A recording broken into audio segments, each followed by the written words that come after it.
Lately nga ay napapadalas ang panonood namin ni Mister, kaya naman tanghali na talaga kami nagigising. Nakakahiligan kasi namin ngayon ang manood ng series. Nag-uumpisa kami ng gabi hanggang sa inaabot na kami ng alas 5 na madaling araw. Kaya naman ang ending, eto, palagi na lang kami nagigising ng tanghali. Pwera na lang kung may mga importante siyang lakad na kailangan niya talagang gumising ng maaga. Pagkatapos ko nga palang mag-pump at habang nagkakape, syempre dito muna tayo ulit kay Baste. Sa ngayon nga kasi, tinanggal ko na ulit yung bed fence doon sa kwarto namin. Kaya pansamantala ay hindi namin siya nakakatabi matulog. Raymond na yung baduan.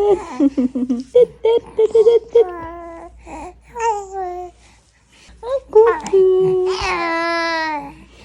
Pamipigod na.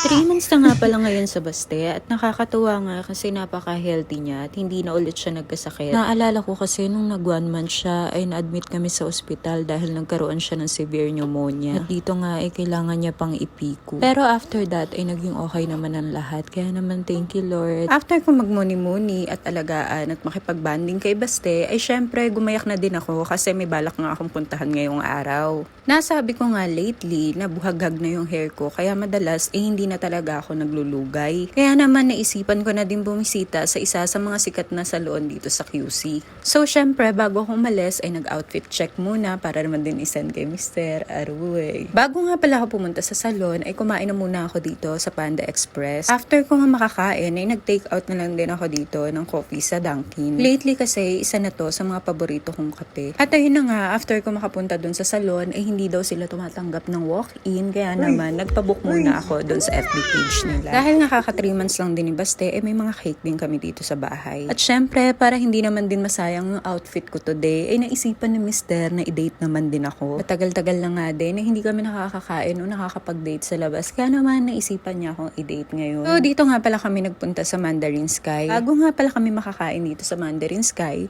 may mga pinuntahan din kami mga kainan. Pero yung iba kasi ay puno at yung iba naman ay walang parking. Kaya buti na nga lang at nakita namin tong Mandarin Sky at tinry namin kasi first time namin kakain dito. And hindi naman din kami nagsisi kasi masarap naman din yung food dito. Dito nga ay nagtatawanan kami kasi hindi talaga ako makainom ng tsaa. Ewan ko ba? Ang sama ng lasa para sa akin. After nga ng pag-wait namin ay dumating na din yung order namin. Order lang kami dito ng hakaw, beef tenderloin and black pepper sauce, prawn walnut, yang chow, and cold cuts. Bibihira na nga lang din pala kami kumain sa labas kasi naman madalas ay nagpo-food panda na lang kami or kaya naman ay mas gusto talaga ni Mister na nagluto talaga ako. Kaya naman yung mga ganitong moment ay tinetreasure ko talaga at binibidyo ko. Actually, nagpaalam pa talaga ako dyan kung pwede ko talaga siyang i-video kasi naman napakahiyain talaga nitong asawa ko. And syempre, wala naman din siya magagawa kasi itutuloy ko din naman yung video kung sakaling hindi naman din talaga siya pumayan. Charis.